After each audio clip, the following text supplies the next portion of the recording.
Hello my YouTube family, कैसे हैं आप सब। आई होप आप सब बहुत अच्छे होंगे। तो हमारी नवरात्रि स्टार्ट हो चुकी है और आपको और आपके पूरे परिवार को नवरात्रि की ढेरों शुभकामनाएं। माता रानी का आशीर्वाद आप सब पे बना रहे।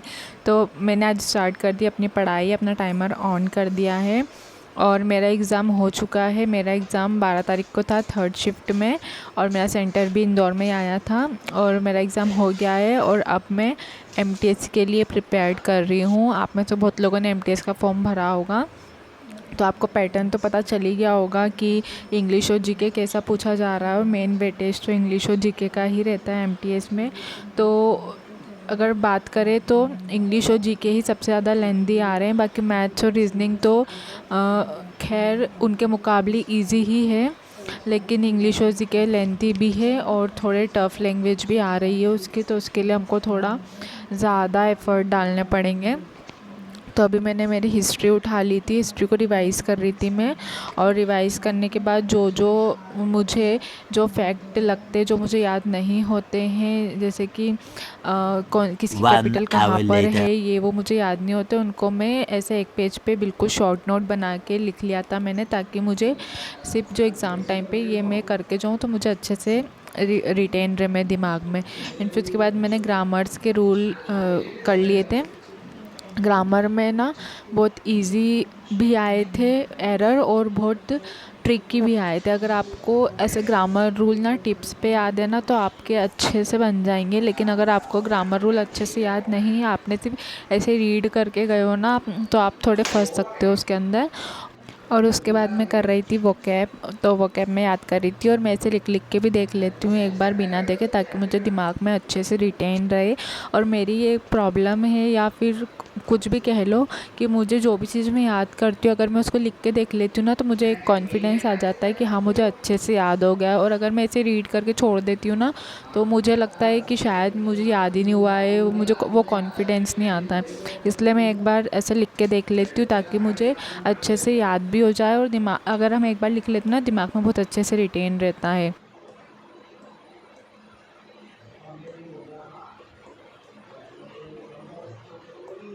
उसके बाद जो मैंने अभी रिसेंटली की स्टेनो की एग्ज़ाम हुई थी, उसके इंग्लिश के मेरे पास पूरे 9 शिफ्ट के कंपाइलेशन थे।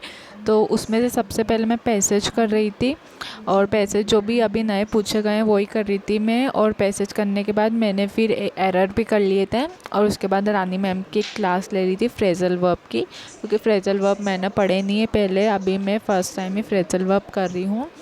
तो वो मैं रानी मैम से ही करती हूँ। मैं इंग्लिश का मैं पूरा कोर्स, मैंने सब कुछ वोकैब वगैरह सब कुछ रानी मैम से करी है। उसके बाद अभी मैथ्स में तो मेरी शिफ्ट में ना अर्थमेटिक का वेटेज ज़्यादा था कंपेयर टू एडवांस। एडवांस के मुझे ज़्यादा क्वेश्चन नहीं दिखे थे, अर्थमेटिक के ज़्यादा क्वेश्चन थे। और अर्थमेटिक में भी प्रॉफिट एंड लॉस के ज़्यादा क्वेश्चन थे, profit and loss, discount, in chapters से ज़्यादा क्वेश्चन थे, जो कि टीसीएस भी ऐसे ही पूछता था। तो मैथ्स और रीजनिंग मुझे अलग नहीं लगी। हाँ, रीजनिंग में बोल सकते कि रीजनिंग में मैथ्स के भी 2-3 क्वेश्चन थे ईजी वाले, ज़्यादा टफ वाले नहीं थे, रेशो निकालने वाले थे। और यही क्वेश्चन थे रीजनिंग में, ज़्यादा टफ़ नहीं थी, रीजनिंग भी इजी थी। लेकिन मैथ्स भी इजी था, ज़्यादा टफ़ नहीं था, लेकिन टाइम टेकिंग था, थोड़ा सा कैलकुलेटिव था।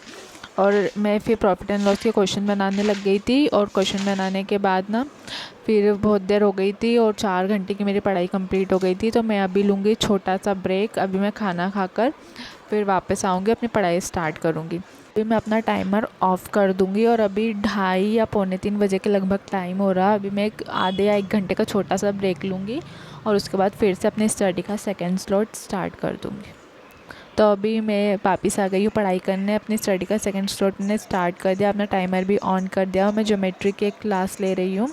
ज्योमेट्री की क्लास मेरी बहुत दिन से, अभी मैं क्लास ही नहीं ले पा रही थी, मुझे टाइम ही नहीं मिल पा रहा था क्लास लेने का। और ज्योमेट्री बहुत लेंदी चैप्टर है, तो उसको मुझे बहुत अच्छे से और बहुत आराम से करना है। तो अभी मैं उसकी क्लास भी ले रही थी और साथ साथ में नोट्स भी बना रही थी। और आप देख रहे होंगे मैं एक पेपर पे लिख रही थी, वो इसीलिए क्योंकि जो भी फार्मूला वगैरह है वो मैं अलग से लिख रही हूँ पेपर पे, वो मैं मेरे नोट्स के अंदर नहीं लिख रही हूँ, वो अलग से लिख रही हूँ, ताकि वो रिवाइज़ करने में मुझे आसानी रहे। सारे फार्मूलाज, शॉर्ट ट्रिक जो भी है सब एक पेज पे मैं अलग से लिख रही हूँ, ताकि मुझे टाइम पे मुझे वो एक साथ कंपाइलेशन मिल जाए और मैं उनको अच्छे से रिवाइज़ कर सकूं। तो आज की मैंने इतनी ही पढ़ाई की है और मेरी अभी 5 घंटे की पढ़ाई कंप्लीट हो गई है। मिलती हूँ आपसे नेक्स्ट वीडियो में, तब तक के लिए बाय बाय एंड आप सभी को मेरी तरफ से हैप्पी नवरात्रि।